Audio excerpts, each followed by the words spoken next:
Good afternoon, everyone. It's good to see you. Zal ik dit doen? Vooral duidelijkheid, het is eerst een korte vraag van hoe dat we erbij betrokken zijn op een of andere manier. Hè, en, dat is, en daarna doe ik gans mijn verhaal met de verschillende klopt. Ja. En dan is het aan meneer Heens. En dan is het aan mevrouw Steenbergen. Dus dat is opgesplitst. Dan gaan we over naar deel 2. En dat is een beetje meer discussievorm. Waar we hier zal een vraag stellen en dan kijken wie daar graag wil op antwoorden. Om dan na die 2 kleine discussiemomenten enkele vragen van het publiek te beantwoorden, maar echt maar een paar, niet te uitgebreid. En dan doe ik nog een slot en dan sluiten we af. Zien wij die vragen ergens verschijnen in een chat of niet? Dat is een goede vraag. Rogier, hoort u mij? Nee, dus jullie de vragen niet ontzien in de chat, maar die wel in het stemsysteem. Dus die kunnen jullie niet... je kunnen jullie zien als je... nee, maar ik zou jullie willen afraden om op de website te gaan kijken naar de stream, want dan gaat het geluid door elkaar lopen. Nee, ik ga de vragen gewoon even jullie voorlezen. Dat is de korte samenvatting. Oké, dus en met hoeveel deelnemers vinden er eigenlijk? Momenteel er zijn er 250 ingeschreven. En we hebben toch ook wel een aantal andere landen kunnen bereiken. Maar in het begin zal er een kaartje getoond worden. En de mensen kunnen aanduiden van waar ze zijn. Dus achteraf gaan we al die informatie sowieso ook bezorgen naar jullie. Oké. Meneer Heens, hoort u ons? We zien u niet. Ja hoor.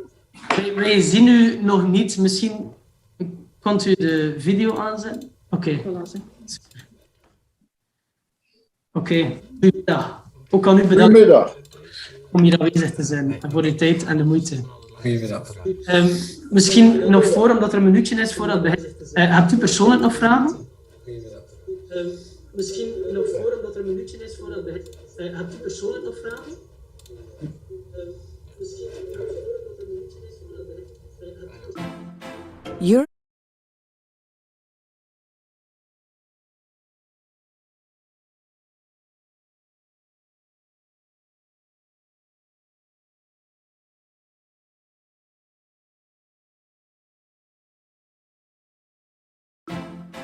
European prisons hold more than 1.5 million people. Almost all will return to society. Yet, while in prison, they live at a large physical and symbolic distance from society. Reintegration in society after a prison sentence is hard. So hard that it can jeopardize public safety. The concept of prison was designed over 200 years ago. So why not rethink this concept? No large institutions, but small houses, detention houses, familiar in shape and size. Houses that offer individually tailored support, where each resident is known by his or her own name, character, needs, and aspirations, with different security measures, education, counselling, and work. Detention houses are located in the community, allowing for a two-way interaction.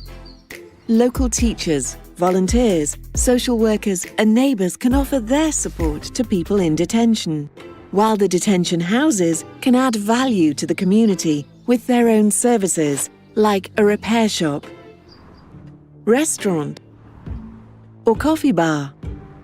Inclusive detention houses are valuable for incarcerated people, communities, and society at large.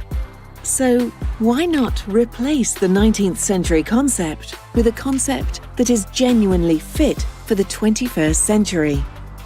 Curious?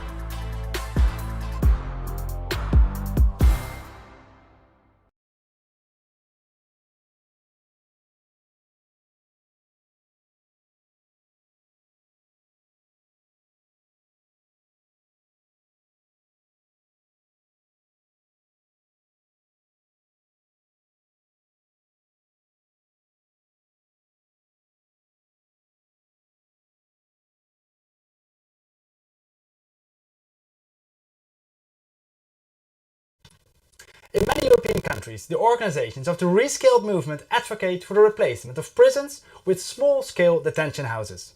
In the barrier-breaking live streams, we explore the different barriers to reach that goal.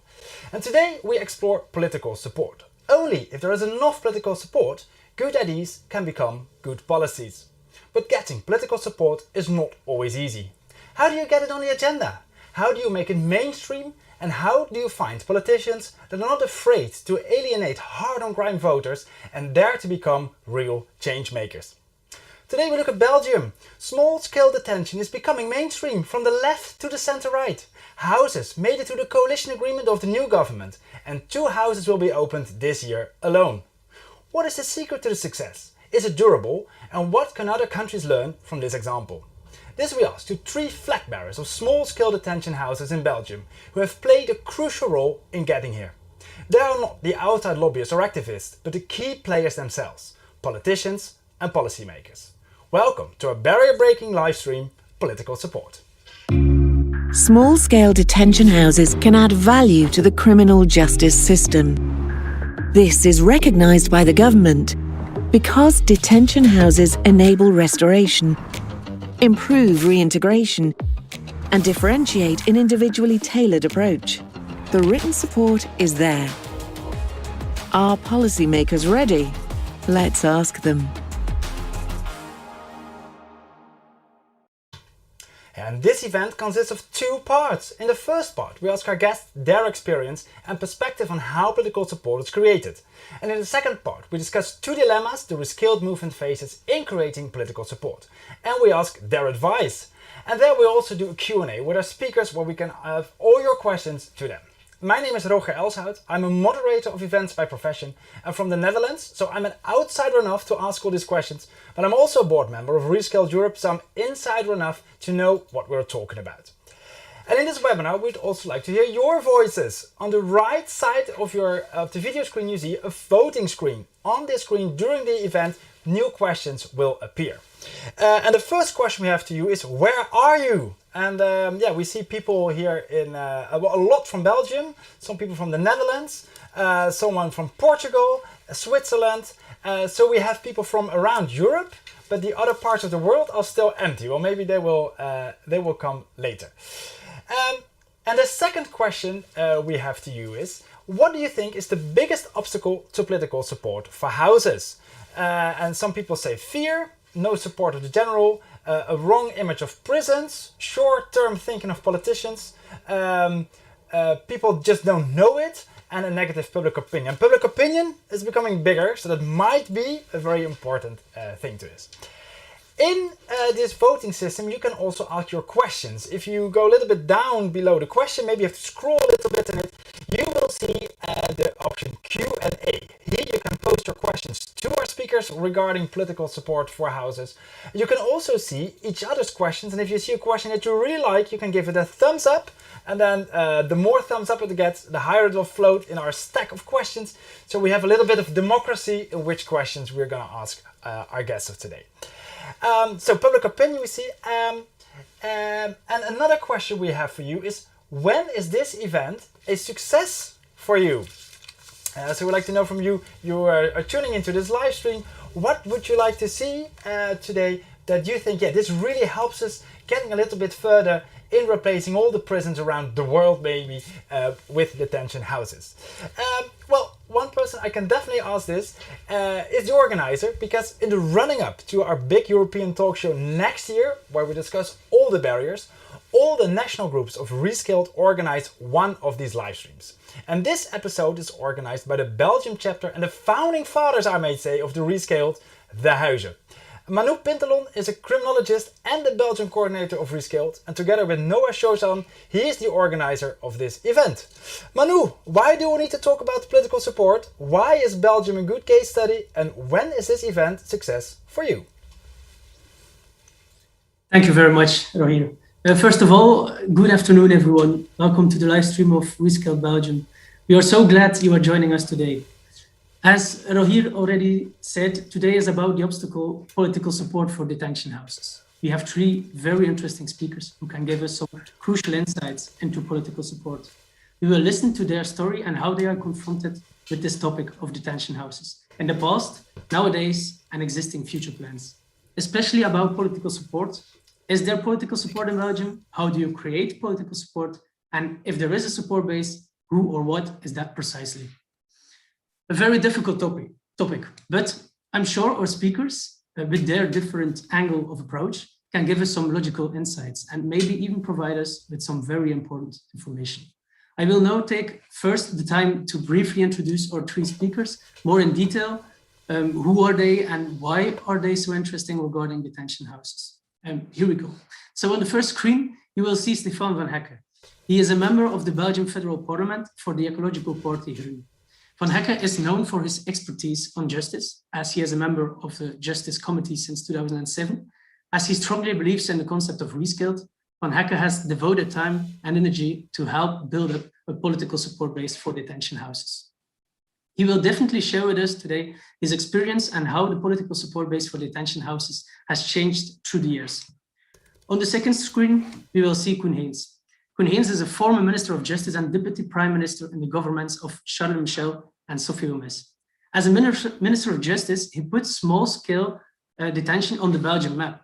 He created and implemented the concept of transition houses. This is a detention house for people at the end of their sentence. Therefore, he needed political support, so he can tell us more about how that went and how that was created. On the third screen, we will see Mathilde Steenbergen.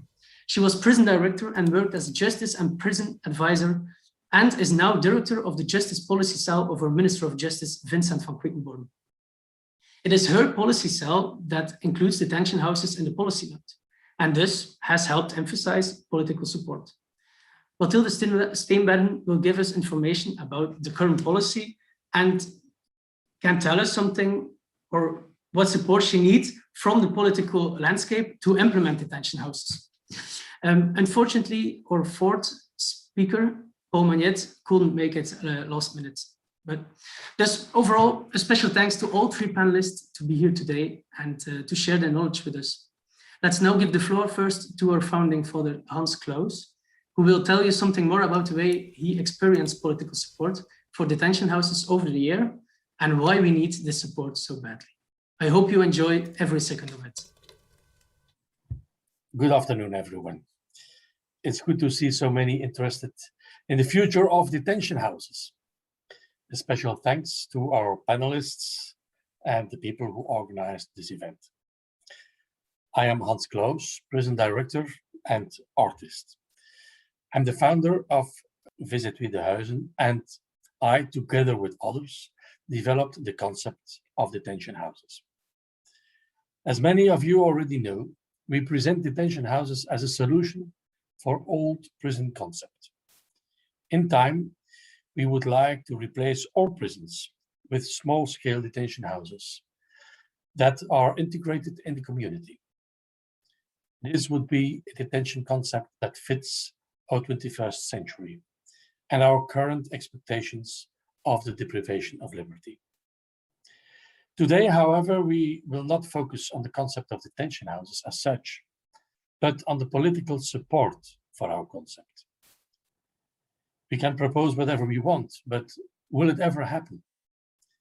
People have told me politicians are not interested in the way incarcerated people are treated because they cannot win votes with it. Even if they do, in this era of budget cutting, they surely will not risk their career by advocating to spend more money on it. You cannot ask them to change the paradigm of punishment into more civilized forms when the trend in society is to be tougher on crime. These were all things I heard when I was launching the campaign to change prisons into small-scale detention houses.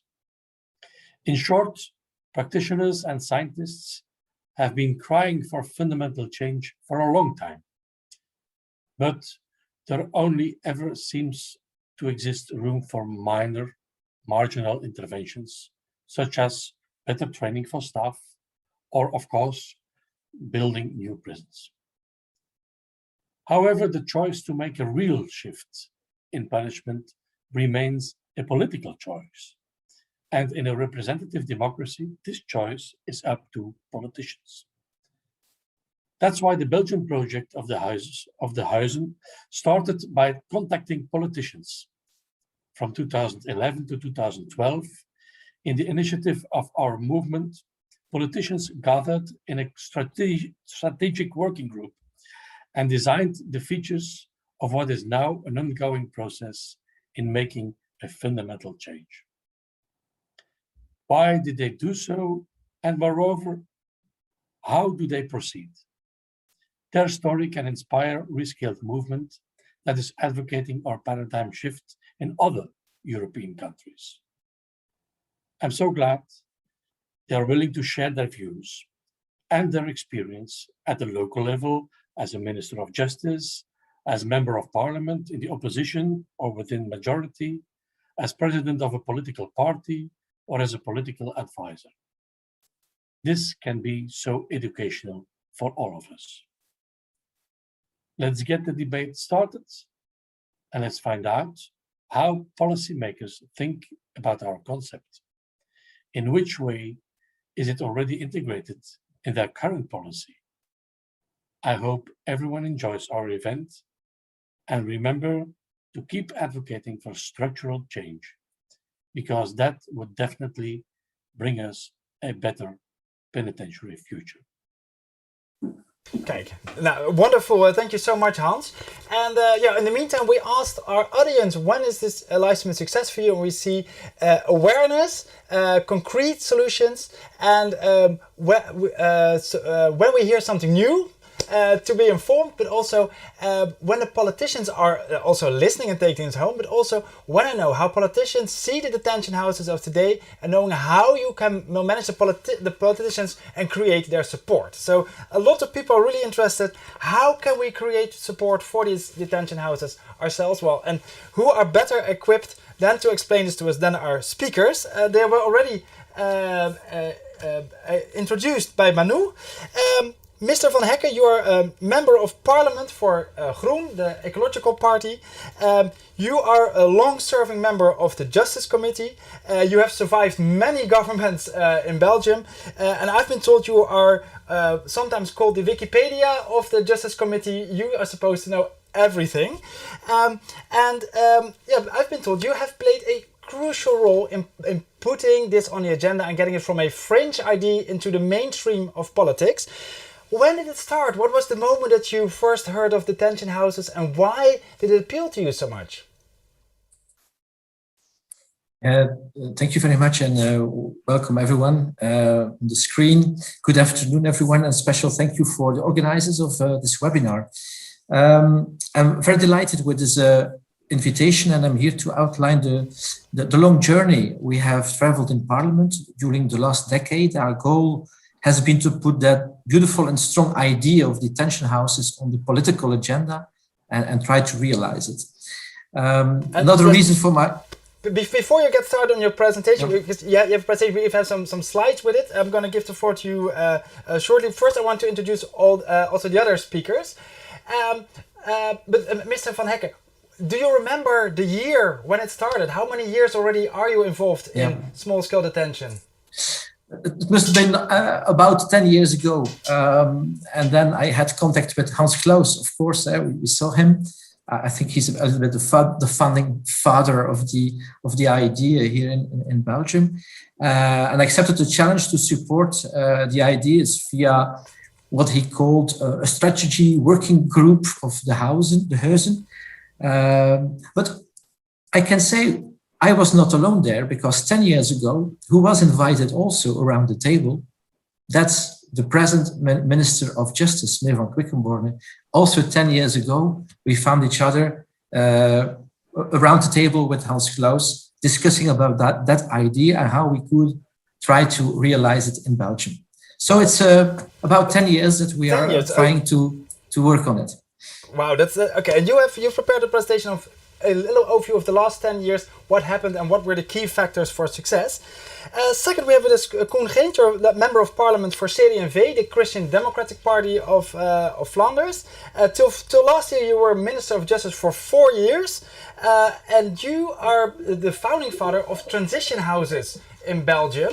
There were none in Belgium when you started, now there are 2, and you even put in the law that people in detention have the right to apply for a transition house, so a house between prison and their release into society, and they can apply for it, and if they meet the conditions, they might go to one.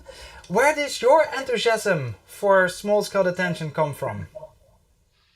Well, I'm not the founding father to start with. I'm only the one who signed the law, which during 6 years I was allowed to do as a Minister of Justice.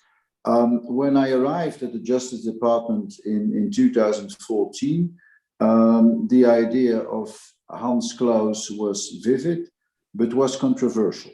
The penitentiary administration certainly was not 100% enthusiastic about the idea from a lot of points of view, but certainly also from a practical point of view.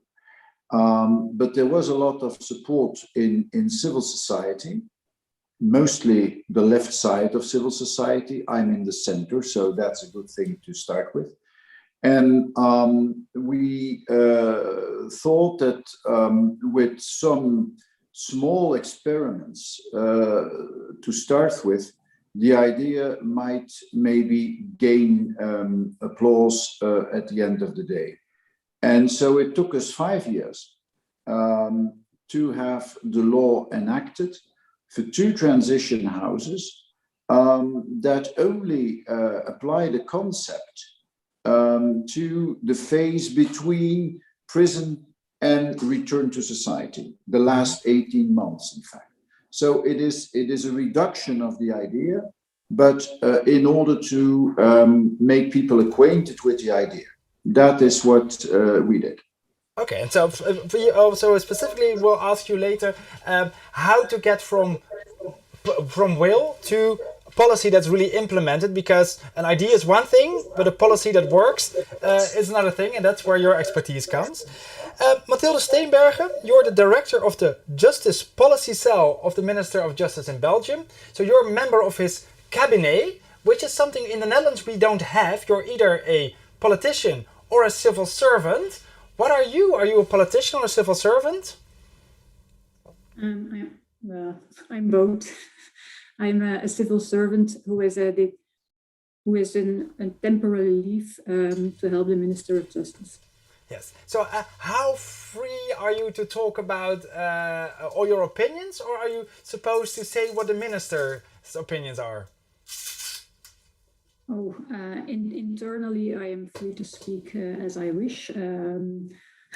In situations like this, I have to be loyal to my boss, but I have to be honest, my boss and I have completely the same opinion about this topic, so it will be difficult for me. As Stefan said, Vincent van Quickenborne was also around the table already 10 years ago. I was, I think, around another table, I don't remember, near Stefan van Eck and near Vincent van Quickenborne 10 years ago. I didn't know them by then. I was also around the table with Hans Claus, but as a civil servant at that time. Wow. You will specifically give a little bit more detail about the policies of the current government and also all the difficulties and political support that you need to implement it within the services that we have. Wonderful. So we are going to start with Mr. Van Hekke. You have prepared a little presentation also for us, and from how do you get from the idea that made together with a few people you designed, and how to get into mainstream politics that doesn't only appeal to people on the left side of the spectrum but all across the political spectrum, and politicians not only saying they want it but really wanting it. I would say take it away. Yeah, thank you very much. I have made a little presentation to make it more, with some beautiful pictures and the best moments in the last 10 years. So in this process, two things have always been important to me and still are. The first is creating a political support basis, and the second is working on a social support basis. And these two elements will be the basis of what I want to explain to you today. So let me start with the political support. If we, as policymakers, go down this road of small scale and differentiation, we need a broad political support base in order to achieve it. This has been necessary for the creation of a capacity for 100 people in 2017 by Minister of Justice Koen Geens at that present. Why is this political support so crucial? There are, in fact, two main reasons for me. First of all, because the outline of a detention policy requires long-term thinking. And secondly, because continuity over changes in composition of governments is necessary.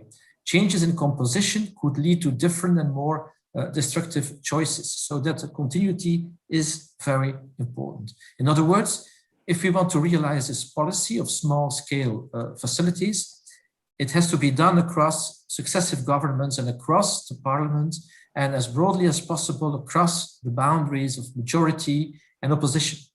And that is why I have always welcomed any step towards more differentiation and detention, even when I was part of the opposition in the parliament. At this time, we are no longer in opposition, but also in government, and I will keep on doing so as well. Over the last decade, there have been three important steps, I think. And the first step was in 2012. An interesting fact is that politicians were able to find each other across party lines in October 10th, 2012, after many discussions with various parties in the parliament. A proposal for a resolution saw the light. And this proposal contained a pilot project of differentiated administration of sentences.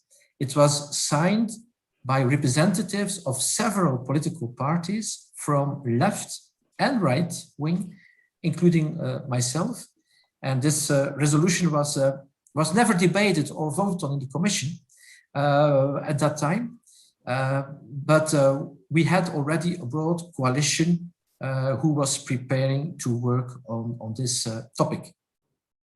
Then we have the second step. The second step was in 2017. And if we look at the composition of the government at that time, which was the government that approved what they call the master plan, the third master plan, and thus also the choice to establish the so-called transition houses, we can see how this political support was already there in 2017 across majority and opposition boundaries. The establishment of the transition houses made 2017 an important year. Even though this decision was justifiable, it was still very courageous of the Justice Minister Koen Geens, like he told us already, who announced this project at a press conference in January 2017. And then the third important moment, I think, is now. I am proud and I'm glad at the same time that the current government is continuing along this path as well. When the coalition agreement was drawn up, the question whether or not detention houses should be established was in fact no longer a political issue. The proposal even passed in a first version without any problem. The path was already chosen and would not be reversed. That such a decision would have passed without any problems would simply not have been possible 10 years ago. And the current coalition agreement states, I quote, "In cooperation with the federal states, the federal government creates the necessary framework so that the reintegration of detainees would be actively prepared from the start of sentencing through individual detention plans, a strengthening of psychosocial services, and the further development of small-scale detention projects for certain groups of detainees." For instance, parents with children, detainees shortly before release, young offenders, etc. And the minister's policy statement took it on board as well, and detention houses will be created in the next months and years. What delights me most is that the government and its administration will operate these detention houses, and it will not be privatized. I think this is also very important. Having explained the political support, let me go over the need for social support. This is an essential to succeed. The message of small-scale detention and differentiation is not always an easy one. I believe that therefore communication is key, is very, very important. If you explain the functioning of the concept and its benefits, example given a greater chance of successful reintegration into society, people will listen and will understand. This requires repetition, and it is not always easy. You know, the NIMBY syndrome, not in my backyard. It will certainly arise when projects take shape in little cities, in municipalities. Fortunately, more and more mayors and local politicians are starting to become believers. And that's why I was also glad that we normally should have had Mr. Magnet, who is a mayor in a big city, because their support is very, very important.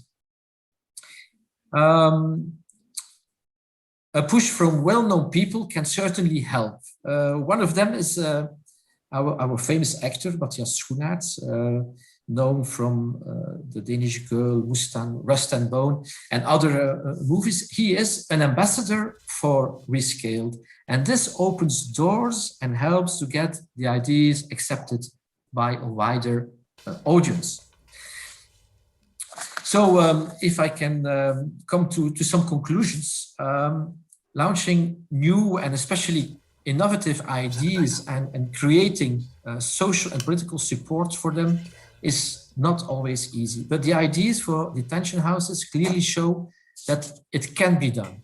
There is one condition, and that's a condition you need to have in politics. You need patience.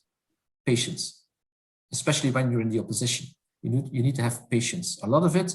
And fortunately, in politics, we are used to that.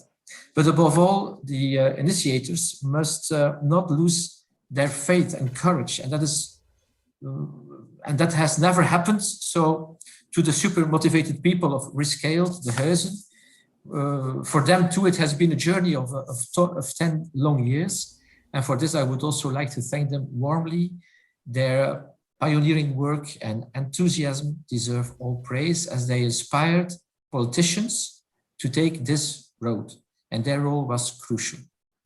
The 3 steps that have been set along the road to a political support base are only a start. The real work starts now, and continuity will keep on being crucial. Our political engagement cannot stop here, and I have every intention to support every step in the right directions for, I hope, many, many years. Thank you very much. Thank you so much, Mr. Van Hekken, for this 10 years in 7 minutes. Remarkable.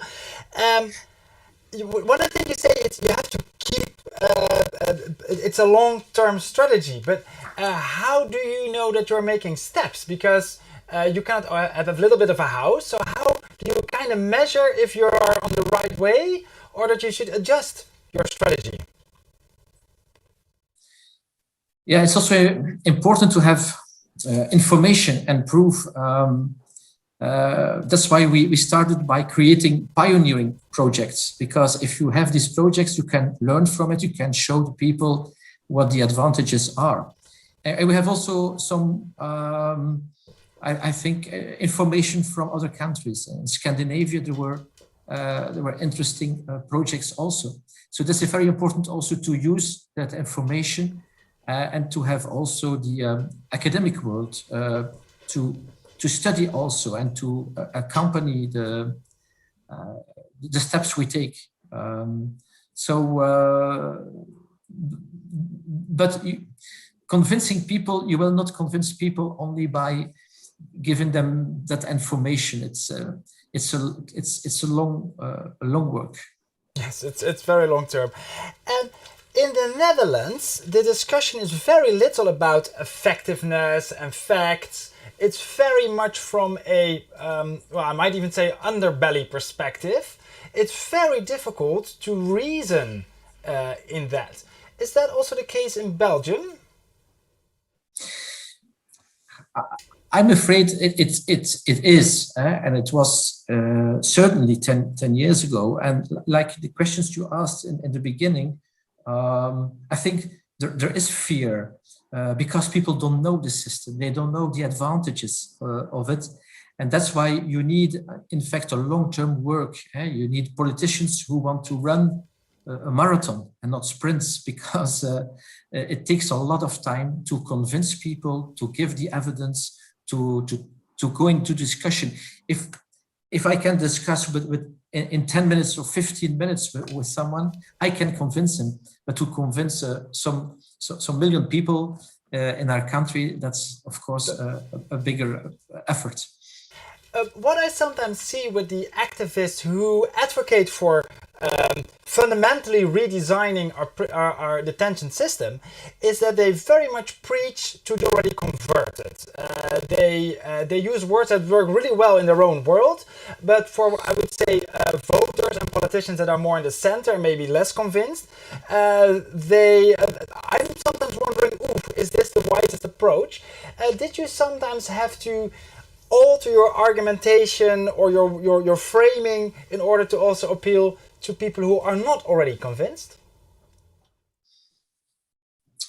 Of course, it's important to use the right arguments. In Belgium, we have some famous detainees.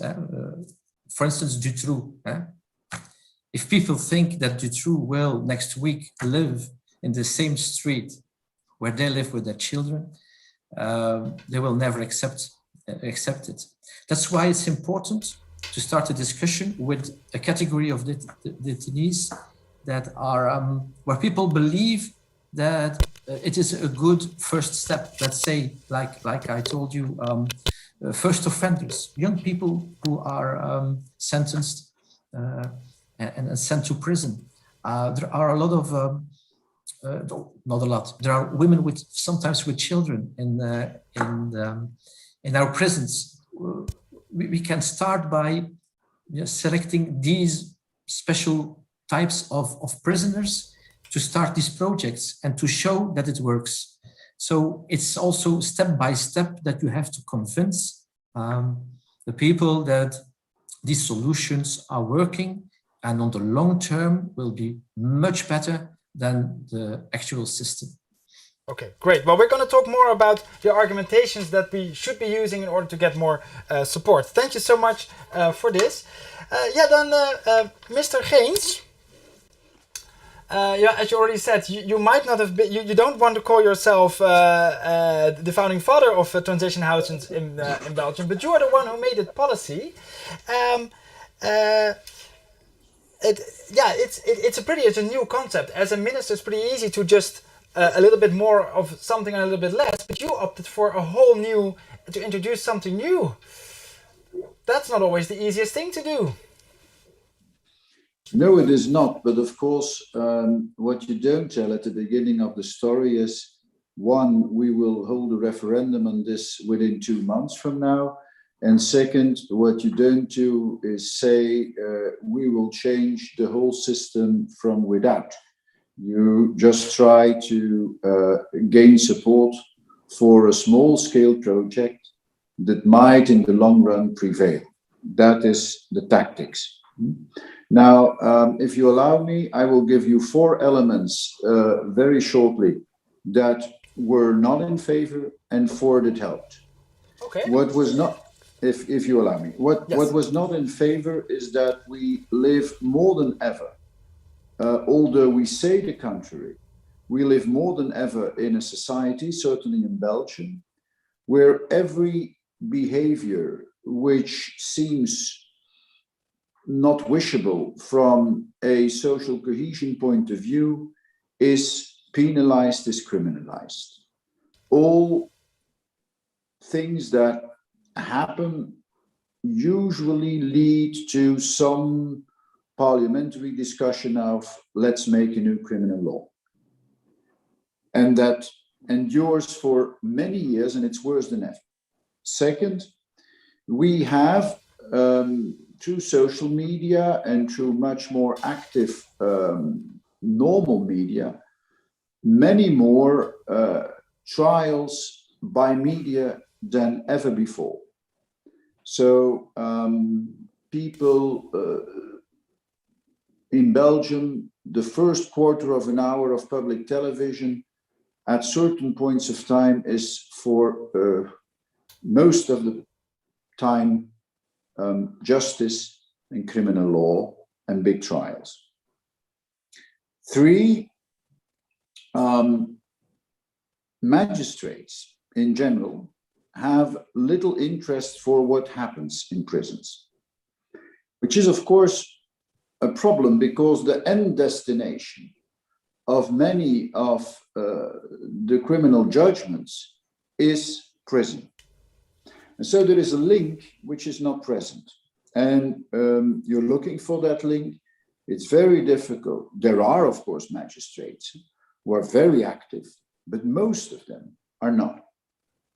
4th, if you want these days to have a new prison in an environment, that environment and its inhabitants are most hostile. So certainly when you create small detention houses in the middle of a city, this is a negative factor. That are 4 elements that are negative. What is positive? When you go to people and you tell them, listen, in the 18th century, the only penalties that were relevant were the death penalty and all kinds of torture. And prison did not exist except as a place where one waited for the death penalty or for torture. And people say, wow, and where were real prisons? Oh, they only happened in the 19th century. And then we were revolutionary. Europe, and especially Belgium, was a country where you had the most modern prisons in the whole world. Everybody came to look our prisons because we were a new state, a new constitution, new prisons. Most of our prisons still date back to the 19th century. So at that time we were new. Now we are very old because we still live in those prisons, and we should look for a new method of detention, which is more adapted to the human rights era wherein we live. And then people usually say, yes, we saw on television, because there's a lot of interest of public television and even of private television in Belgium for what happens in prisons. We saw on television this and that. And yes, you're right, maybe even me, or maybe not me, but my husband could one day end up in prison. And therefore it's important because he was my husband at one point in time. So it's not only people whereof we think that they're criminals. There are also even parliamentaries in prison. There are people in prison, MPs. There are medical doctors in prison. There are teachers in prison. There are all kinds of people that end up in prison. And that's important. A third element, which is important, is that every man who is not, or every woman who is not for humane conditions, can see that at the end of the day, reintegration and successful reintegration is the best thing to do from an efficiency point of view. It's much less costly. We calculated that the prisoner in Belgium costs about 50,000 euros per year, which is not much. At the same time, it's a lot of money. So if you can tell people, listen, we can make that period shorter, if punition as such is not that important, but reintegration becomes the main element, then you get support, even from people who don't like prisoners to get released too soon. And fourth, you have, and that was what I started with, you have to tell to people it will be a slow process. We only start. It's an experiment. And we'll see, wait and see what it gives. And Hans Claus, the real founding father, pleads for 900 detention houses, we will be at the end of this legislature, the minister will tell later on, but at a max of 10 or 15 houses. So we have 35 prisons. We are still building new prisons of 500 to 1,000 people, prisoners. So it is a slow process. It is not for tomorrow that point omega will be reached, and that is also calming down public opinion. However, I must tell you that if one of those prisoners who is not in prison anymore, but who goes to work, commits a capital crime, I'm very afraid, because it will be trial by media again.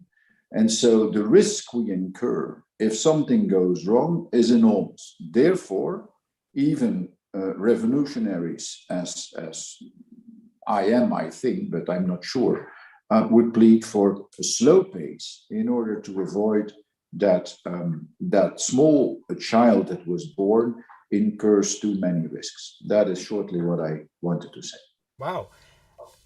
These are some very important factors. If I would combine them, I would say they're most of them are not so much about political willingness or the ideas or opportunities, but really much about the public, managing the public and working with the public opinion. How crucial is that? Well, it is crucial, because politicians in general, and Stefan underlined correctly that also right-wing parties are not against this project. Every politician who visited prisons is, if he is to some extent human, in favor of such an experiment. However, he knows better than most other people the distance between what people think and between what politicians think. And you have to make them think them alike. And that is not so easy. Therefore, I told you television helps. If journalists tell rather nice stories about what goes on in prison and how those people are, and has personal conversations, if they show the humane aspects of detention, and if at the same time you show them some perspective, it's not all bad what happens in the world. And if you say, well, in the 18th century there was still that, and now we're almost in the 22nd century, should we not progress a little bit? Imagine that you would be in a hospital of the 19th century, or that you would send your children to school in the 19th century, and to those buildings. Would you like that? And then in general they say, no, we wouldn't like. Well, that is what happens almost in our prisons. It's humane, it's not that, but it are not conditions of the 21st century. And then they start to understand. These are some very important arguments.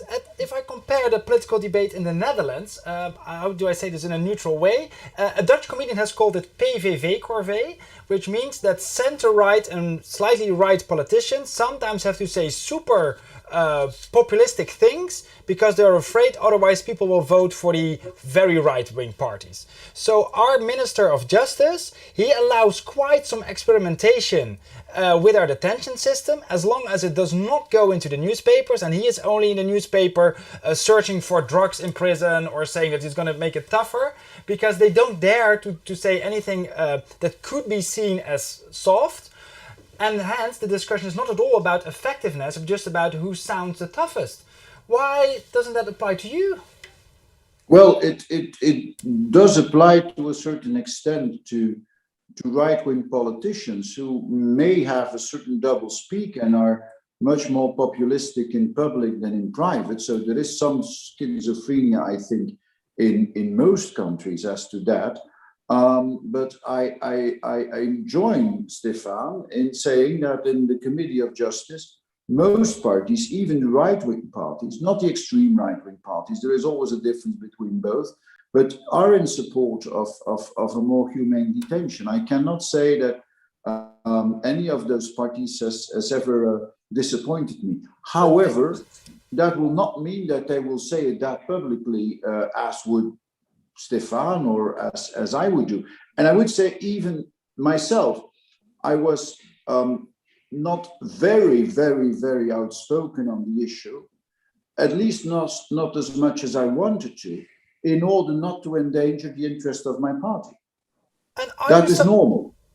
Is it important if you have politicians who are well willing, but also have to in mind that they can't go too publicly on some things, that as activists, like the Rescaled movement is, that you sometimes shouldn't push your politicians too far or read a little bit in between the lines and don't expect them to copy your words too much?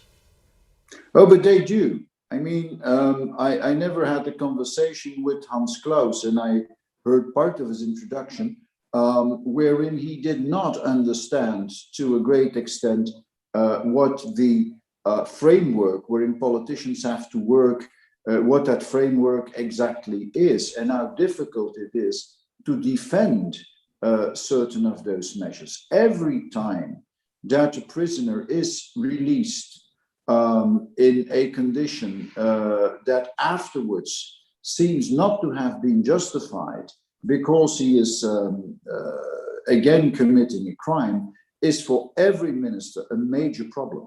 And so it is extremely difficult to walk on that thin line, which is the one we chose. But it is worth being done. And we didn't mind to do it. And I'm very happy that the same goes for the new minister, who, if I may say, is a little bit more right-wing than I am. Yeah, but he posted on LinkedIn yesterday, sometimes prisons are not the best thing for people in detention. I was like, whoa, if the Dutch Minister of Justice ever posts that, I will eat my hat, probably. Yeah, and he's a Christian Democrat as I am, and I noticed often that he is in an environment, the same goes for German Christian Democrats, by the way, that the environment they live in is more hostile to such initiatives than the Belgian environment. Okay, wow, wonderful. Later we're going to talk more about the arguments. I have one more question. It also comes in through the Q&A session. You said little steps. At the same time, you've also commissioned the new big prison in Haren, which is a big prison with over 1,000, ready for over 1,000 people. Isn't it a bit in contradiction with your ideas of smaller scale that you also started a very big scale project? Well, it certainly is not very convergent, if that is what you mean. And it is certainly not convergent at first sight. I must first say the commission, the prison of Haren, was already ordered before I started. I only started building, which is easy. I think a minister has to act in continuity or nothing ever happens in a country as ours. So you are obliged to follow. Nonetheless, I'm supportive of the prison of Haren, since it are all small living units. It is like a big small city or a small big city. So if you would visit it, you would not see a traditional Alcazar prison. You would see something whereof you say, well, this is worth living in. Of course, the proof of the pudding will be in the eating, and I don't know what it will finally give, but we could not afford to stop the building program, Master Plan 3, as Stefan said, because our building infrastructure is so old-fashioned that we absolutely had to construct new prisons. So I think it is and it's not either or, and it's important to see that that is part of that slow process. Such a prison lasts 40 to 50 years at least, but maybe by the end of the century, we will be where Hans Klaus dreams us to be, 900 detention houses. That is what I hope. But it will be, it's a long shot. And the same went, by the way, for the death penalty. It also took more than 150 years before the death penalty was abolished in most of the countries. Okay, so it's small steps and patience, it's important. Okay, Mathilde Steenbergen, so you're a member of the current cabinet of the Minister of Justice, and this government has quite some ambitions. Small-scale detention made into the coalition agreement between the parties, and this year 2 smaller scale detention houses will be opened, and these are not transition houses for just the last 18 months. No, these are really prison replacing houses. How did this ever made it into the coalition agreement? That went quite fluidly, I must say. We just suggested that the first time that we should go further on the part of the previous government with the transition houses, and that we also have to do something not only in the end of the prison, but also for execution of short prison sentences. We should also do something in the same philosophy. But like Stefan said, there was not really a debate. I think the politicians are really ready for that kind of prison sentences. Okay, it seems it goes pretty fast. If you're already opening the houses pretty soon, are you in a hurry?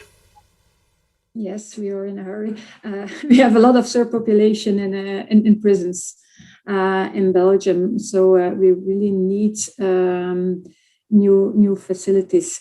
And also the advantage of detention houses is that there are small buildings who exist already that we can reuse. So the moment we have our infrastructure, we just can start with it. So it doesn't take like 5 years to build a detention house like it needs for a new prison. Yes. When we are starting to building them and maintaining them, it means you need a long-term funding, long-term strategy. So if it's a political hype, you probably have a lot of resistance from within the system that you have to work with. What does a system need from the political level that they know, oh, this is serious and this is not a hype, this is going to stay. We have to be serious about this? Well, organizations like Reskilled are a big help for us because then we have an organization who is really supportive and who is really pushing us to go further. Also, scientists are also a big help for us. And then we need just a lot of discussion. And like the other speakers already said, we have to take it step by step so that we don't, so that we can start with little successes, not take too many risks in the beginning. Like, for example, like Stefan said, we shouldn't start with the life sentences. We can start with young offenders with short sentences, so that we first can help the public opinion to adapt to the new ideas and the new vision, and to see that it can be a success and that it's positive for society and for security of society. Because we also have to speak more the same language and to respect the underbelly feeling. And we just have to name it and to tell them that it's also a way not just to loosen up. No, it's a way to make society more secure and more safe. And is there more coming from this government, you think? Are there new plans in the pipeline that you can give us a little sneak peek preview from? We would like to build 10 detention houses during the 4 years to come. And also the transition houses, we would like also to go from 2 to 10. Wow. So in the end, that should be 20. That's a big ambition. Yes. If I would say, this is a very big political risk. If one house goes wrong, if one person escapes, if one person released does something bad, you have a big problem. If everything goes well, then maybe you get a nice conference about something, a nice report. Not a lot of voters will vote for you again because it was such a success. It takes a lot of courage to then take up this. Yes, that's true. What can I say?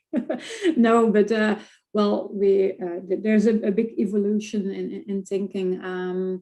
We like I said, it's also important to make society more safe, and to make society more safe, we have to make brave decisions. Because if we will only work with our underbelly feeling, then we won't make society more safe, because then we will put everybody in prison, and then we will release them and back in prison. If we really want to help society to become safer, it takes a lot of courage to go against the underbelly feeling. But I already noticed during the last years that if we take the necessary time to explain those things, and if we go on the safe path, not try to do this with the most dangerous people, then people really, when they take the effort to listen, they really always see the advantage. I've never had a discussion once I have 10-15 minutes time, I always can persuade people that it's a good thing to do. You could have also opted for the approach of the Dutch ministry, which is experiment and do new things, but don't tell the general public. Keep it half a secret, so only tell the professionals, not the general public, and then maybe in 10 years say, whoa, look what we have done and there were no problems with it. You actively look for the dialogue with society and support from the public. Why do you choose that? Because there were quite some security issues with inmates or ex-prisoners who committed new crimes. There was a lot of things to do with inmates who were radicalized in prison. The prison environment is not very supportive to start a new life, and we had quite a lot of problems with that. So the public opinion also changed a bit, and now the public opinion sees that we have to do something about it. It always stays difficult to really handle towards that. The most easy thing is still put them in prison and forget about them.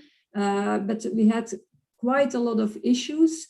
So the debate changed a bit in Belgium, so that we have to invest in prisons if we want to make society more safe, and that helps.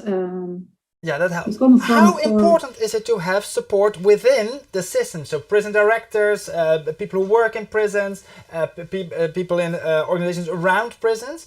Is it important to have that support as well? Or can you just say, look, this is what we as politicians want, just go do it?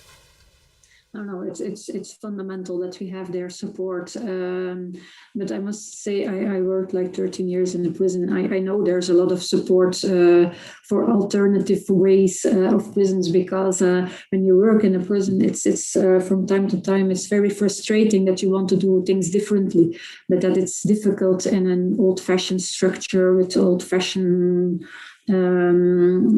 buildings to really change things.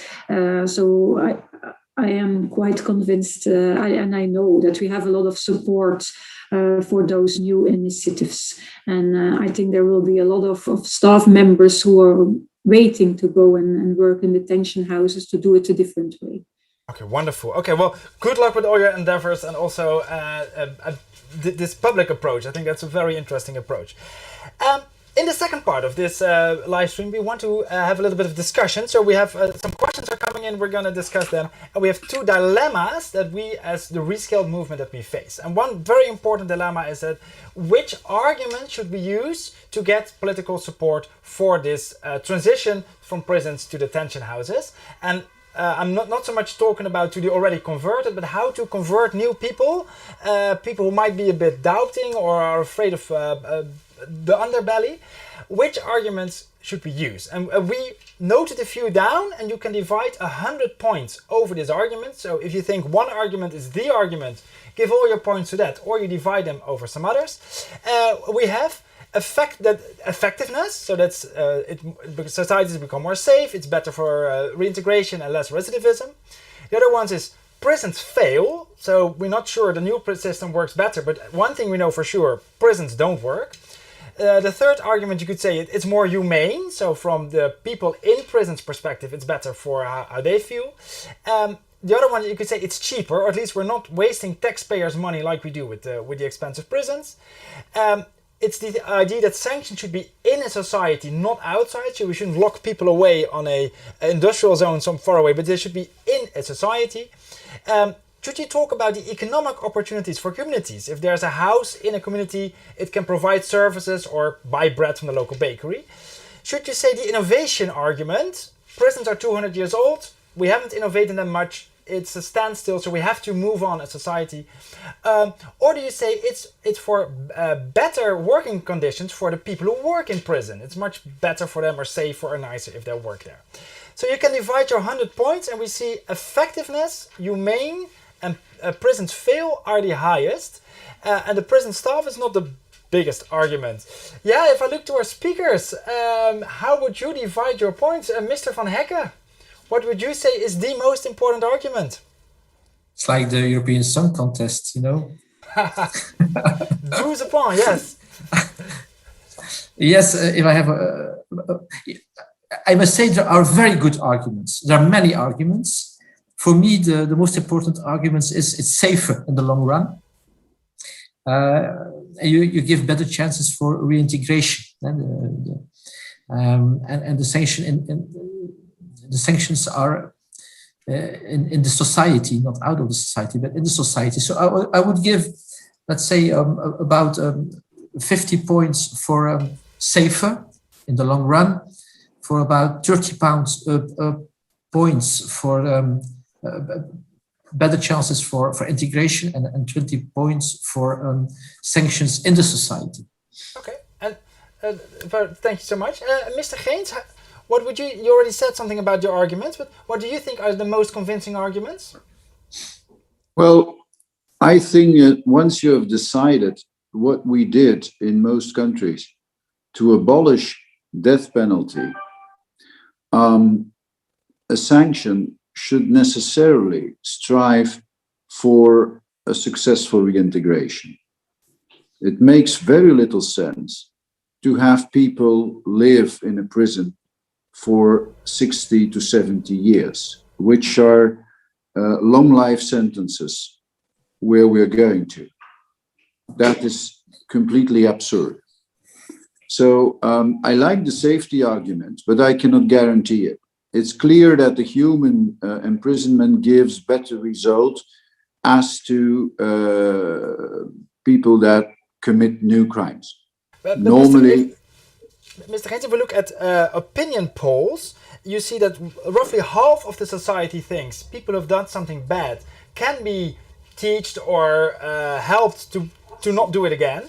The other half of the population is more skeptical and thinks once you're a criminal, there's nothing we can do about it. So the only solution is lock them up as long as possible, as far away from us as possible, with high fences as possible. Does then the reintegration argument also stick to those people? Well, I repeat, what those people say, I'm sorry, I hope there are not too many right-wing voters listening to me, but that's, of course, complete nonsense. To say, let's incarcerate them as long as in any way possible. Let's kill them then, from the start. I'm sorry to be that tough. It doesn't make any sense. So we should do anything in order to help them reintegrate. One day, somehow. And if it doesn't work, then we have to keep them. We have a lot of internees, what we call psychiatric patients who were committed to crime, who are lifelong. They are now in small institutions where they have a long stay, just as in the Netherlands, for the rest of their life. That's humane, but not in an institution where you're 500-600 in a prison. So it's a double path. Probably there are people who cannot be reintegrated, but we don't know that then at a very late stage. Don't give up before they are 70 years old, I would say. I'm 63, so I have a reason to say 70. And if they can reintegrate, do everything to make that possible. There is no zero risk in a society. And therefore, I hope that the first incident only comes after 10 years of small detention houses, because then people will be able to live with it. But you cannot live without incidents. You cannot. So we're not sure it's going to work, but at least we have to try. Ms. Steenbergen, what would you say are the most important arguments? Well, I would like to put another argument to the list, I think it should be in addition to prisons. Maybe that's the biggest difference between reskilled and, in my opinion. I don't think we have to close all our prisons. I also don't agree that prisons don't work. We didn't invest enough in prisons, but when we would invest in meaningful detention, I think our prisons can work. In addition with detention houses, I think it's all the staff who's working in prisons for many years, also with internees, but also with normal inmates, are doing every day their best to help them. But the infrastructure, the staff is not rightly qualified, not enough to really help them and to do meaningful detention. I think we can accomplish a lot within our prisons as well. But so it should be in addition to prisons. Would you say the idea of rescale that they say we want to replace all the prisons with detention houses might be endangering the cause of getting more detention houses? Oh, I think it's not good for the underbelly, but it's always good that there's an organization who is putting things very sharply. But it's if we as politicians would say the same thing, I think we would jeopardize the whole exercise. Because then the underbelly wouldn't be enough secured. Okay, Mr. Van Hekken, you said so reintegration effectiveness is the most important argument that will win you. In the Netherlands, we had a debate in the parliament a few months ago about community servicing. You are no longer allowed to get community servicing if you punched a policeman or an ambulance staff. And a lot of people are saying, Minister, what you're proposing is not effective. It will not lead to less crime and recidivism. And the argument just doesn't resonate because the proponents kept saying yes, but punching a police person is very bad. And then the whole effectiveness argument was swept under the carpet. How can you make the argument stick? I think that alternative measures are very important. There's not only one answer to punish, because people think of imprisonment, but imprisonment must in fact be the last measure. The ultimum remedium, what they call. And that's also the idea of the government agreement. So we have to try to find other solutions where possible. In Belgium also there's a possibility to have a work sentence, and you work for the community. You have alternative measures. Someone who is a big danger on the street with a car and causes a lot of accidents could be very, very, very important problem in our society. Yeah, it's maybe better to send him to the hospital and help for 2 months in the recovery, where people have to recover from very serious injuries. So you have to find the right reaction to a behavior that is not accepted, and I don't agree that the only reaction could be imprisonment. So that's a very big. It must be able to make the argument stick. Mr. Geens, we see from the audience, they say a lot of people talk about cheaper, reintegration, safer, but also humane. It's more humane than a prison to do this. Would you say that is a very important argument to get support, or it's a dangerous one because it sounds much too soft and like we want to be nice to people in prison instead of punish them severely? Well, it's important to be nice. And sometimes nice to be important. But I think it is a story you can make before the public opinion if you make them realize that themselves or their children abusing drugs or having a heavy car accident could end up in prison. Everybody one day could end up there. I haven't meant to say that our imprisonment at this time does not work. We have indeed invested insufficiently. The Netherlands, by the way, have invested much more, but it's not because they have invested much more. that the Dutch public opinion believes that the prisons function well. Whereas we in Belgium do have the impression that Dutch imprisonment works better and has less recidivism than Belgian imprisonment. So it is always a difficult story to tell to the public, and a lot depends on the climate in society. Earlier on, you said our ministers would not tell in public what experiments they are doing. My question would be, and what if that experiment becomes public because it went wrong? I prefer telling about my experiments, if I may say so. Okay, that sounds like a wise advice. I want to do a second dilemma that we have. What you said, that's about does size matter? Because the plans in Belgium you're aiming at are houses of a capacity of 40 to 70 people. The concept that Reskilled advocates for is smaller. It has a maximum of 30 people. Is this a relevant distinction for getting political support? So is it maybe easier to get support for slightly bigger houses? Or is it maybe easier to get support for much smaller houses of max 30?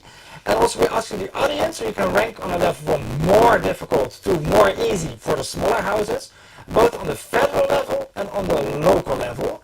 And the first answer we see coming in is people think it's more difficult to get the really small houses on the federal level, but it's easier to get support for it on the local level. Ms. Steenbergen, if you had, instead of opted for houses with a capacity of 70 people, you had opted for houses with maximum 30 people, would it be much easier or more difficult to get support for that?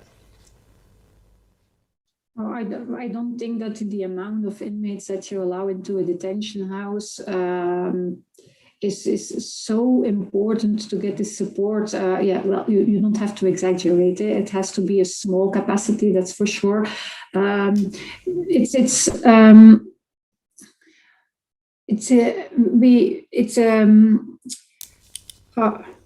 We don't want to put too much limits in the beginning.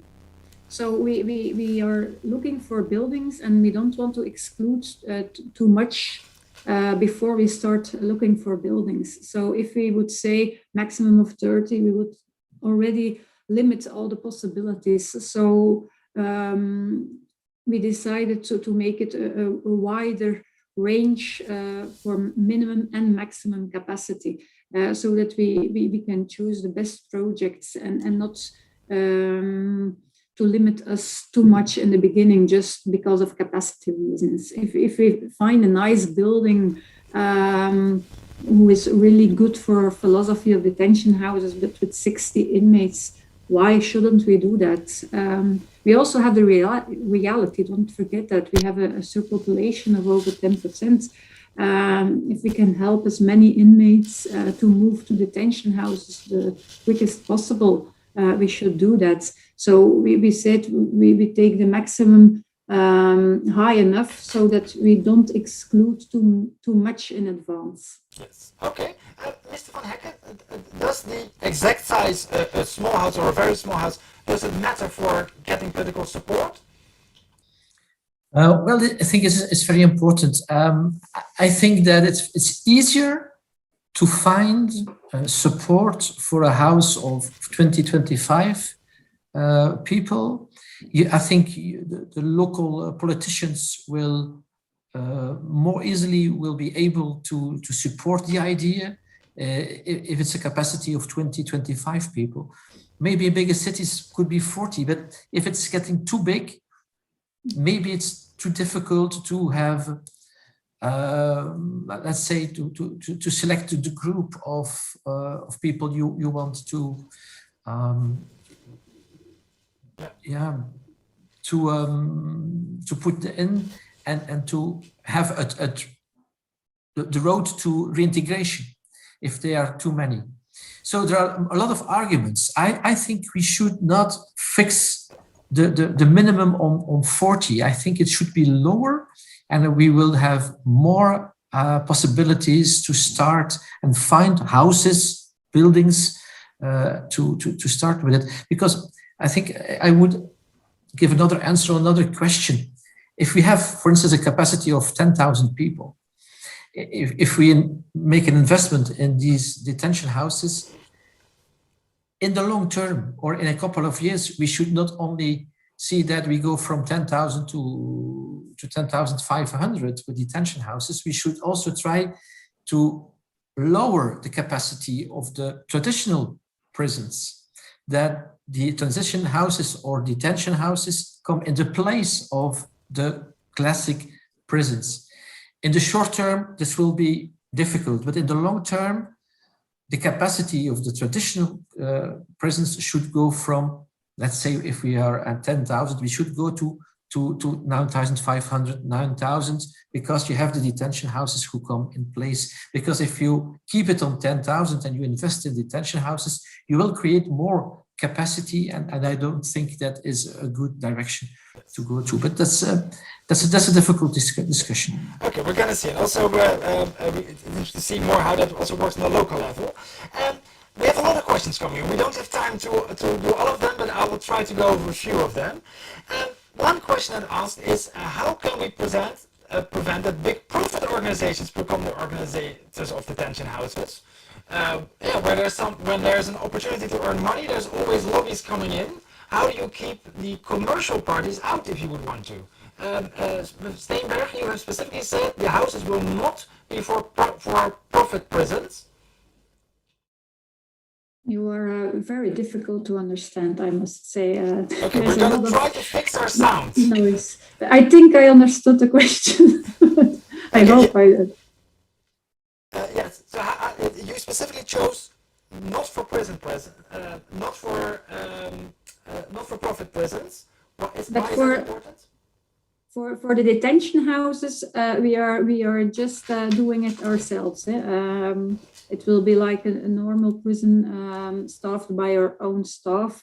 We will look for other profiles. That would be social workers and educational staff, but it will be our staff, so we won't give it to non-profit organizations. With the transition houses, it's another story. Those houses, we make contracts with non-profit organizations. Okay, I hope that my sound has been fixed now. No, not at all. Okay, we are still going to try something to fix the sound. I'm going to look at another question. The broader public already been said a lot.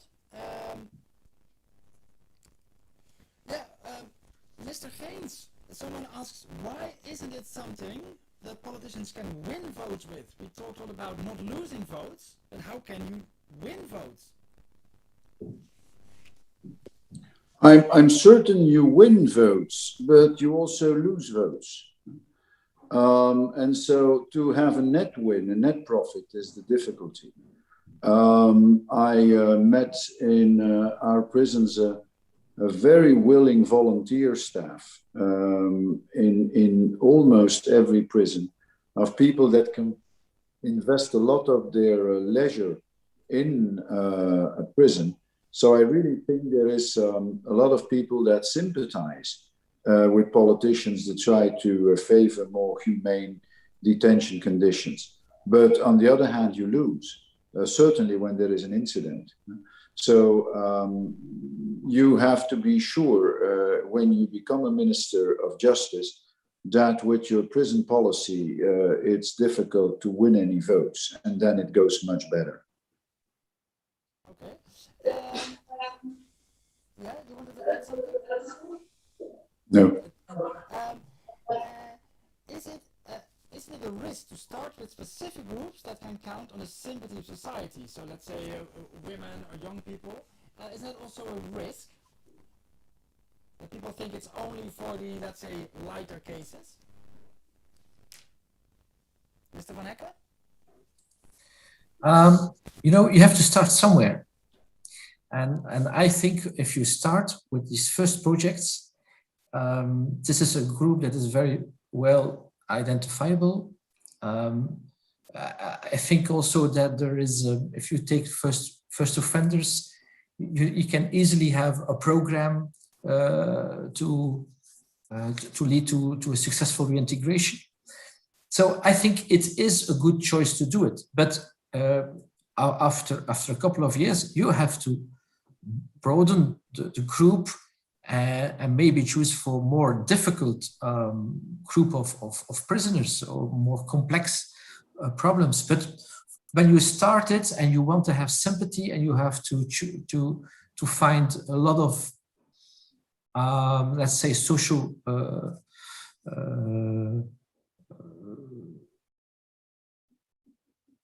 the draagvlak is difficult.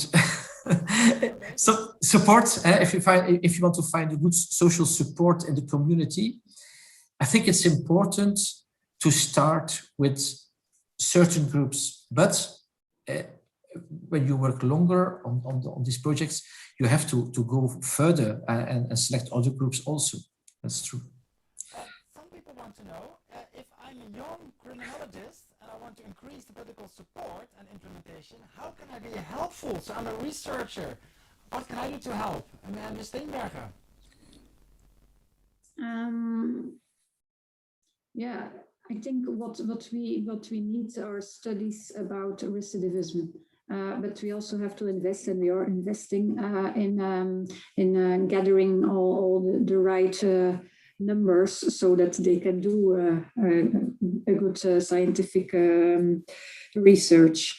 But I think that is really important. And what could also be very handy is like now we have transition houses. We will start with detention houses. Is to do a follow-up study.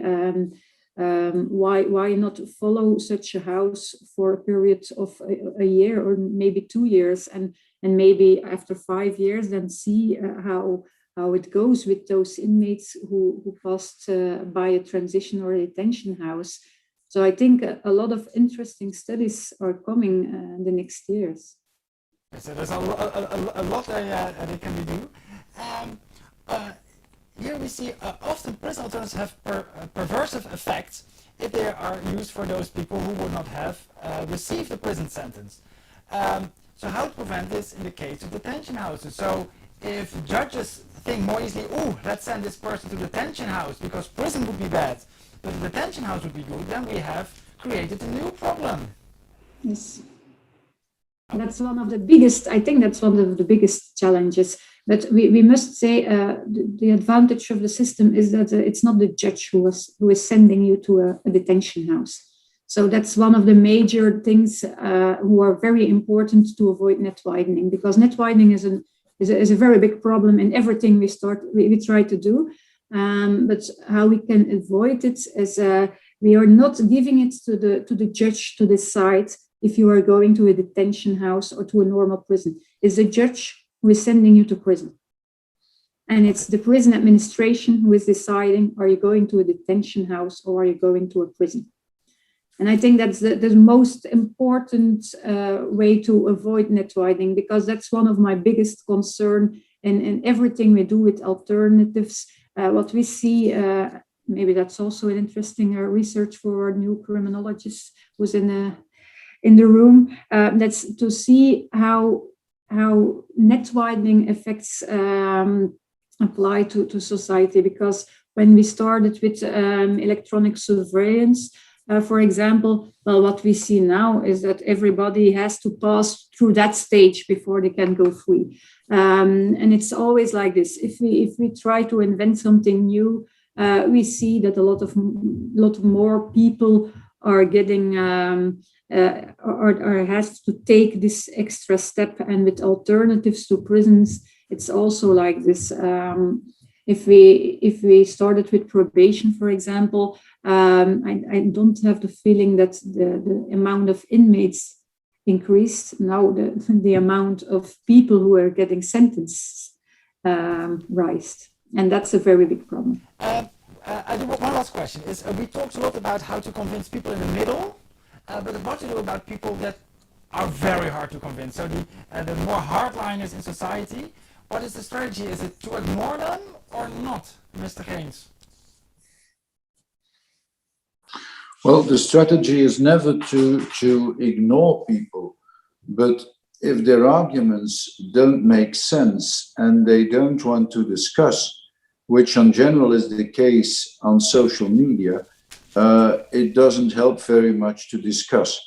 In parliaments, however, or in political debate, most of the people defending such a stance are people whom you can discuss with, and you can make arguments that make sense, and they will listen. So you should not lose energy, in my view, with convincing people that are not open to discussion. But once they are, it helps, even if they don't agree, but just remain silent after a certain period. Wonderful. Okay, I think we have, there's so much more we could discuss, but we've come to the end of the time that we have. Manu, yeah, if you would, to you the difficult task to draw some conclusions, what would you say are the biggest conclusions, also lessons for us? Yeah, thank you, Rogier. And also you fixed the sound problem, so which is great. Our panelists, a special thank to our panelists and also you, the audience. This panel has been extremely useful to us, and we have learned a lot on building a political support base, whether that is for detention houses, but also for different topics. The question is, of course, to us, is the political support that we are creating in Belgium support for the reskilled concept? Today, we have seen that some elements of that concept can become something different when policymakers try to implement this. These insights are very interesting and important to us. What also have been confirmed is that the strategy for increasing political support entirely depends on the national penitentiary situation and political landscape.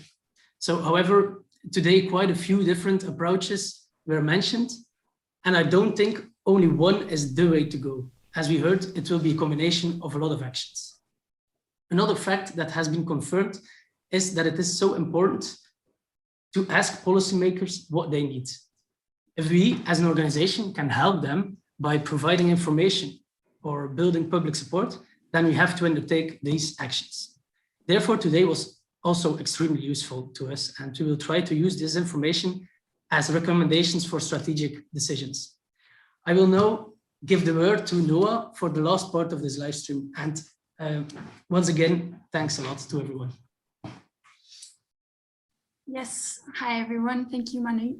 With that, we have one final question for the audience and our panelists. We are curious to your answer of the following question. What is your golden tip for organizations who want to start building a political support base? With this question, we are referring to the how and the way in which you can increase political support. An example could be a step-by-step strategy, or as we have heard before from Mr. Van Hekke, making the concept known via a known and famous ambassador. We would like to ask the panelists to think of one way that is most important to them, so the how. In the meantime, the audience can enter their answers on the right-hand screen as well. This can be a strategy that fits in the Belgian national context, or also a strategy that fits in your country's national context.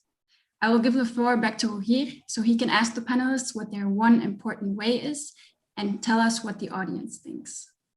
Yeah, thank you so much, Noah.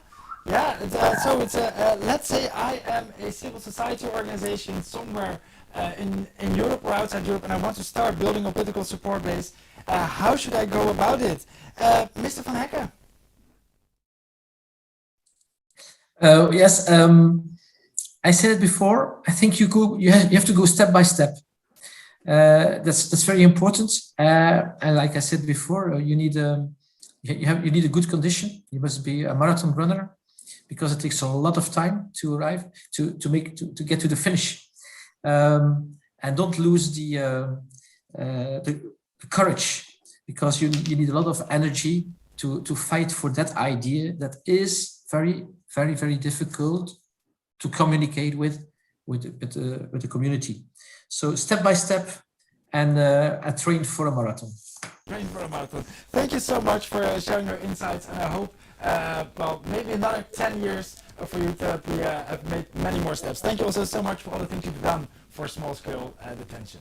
Mr. Geens, what would be your golden tip for a civil society organization? I'm an old school politician and lawyer. So I think that the step-by-step strategy is, of course, the best one, but that's not compared to what Stefan said. I think you have to speak about it wherever you are. I never missed a chance when I had an evening where I spoke with the general public, or with opinion leaders, or with junior or senior people of my party, or with professors or whomever, to speak about detention, humane conditions, and alternatives. Same thing on television. Go on and speak about it until everyone has heard, at least once, what it is about. And at the end of the day, they will join you. But at the end of the day, which is, I hope, a very long day. Thank you. Keep telling you. Thank you so much also for your contribution this afternoon. And Ms. Steenberg, what would be your golden advice?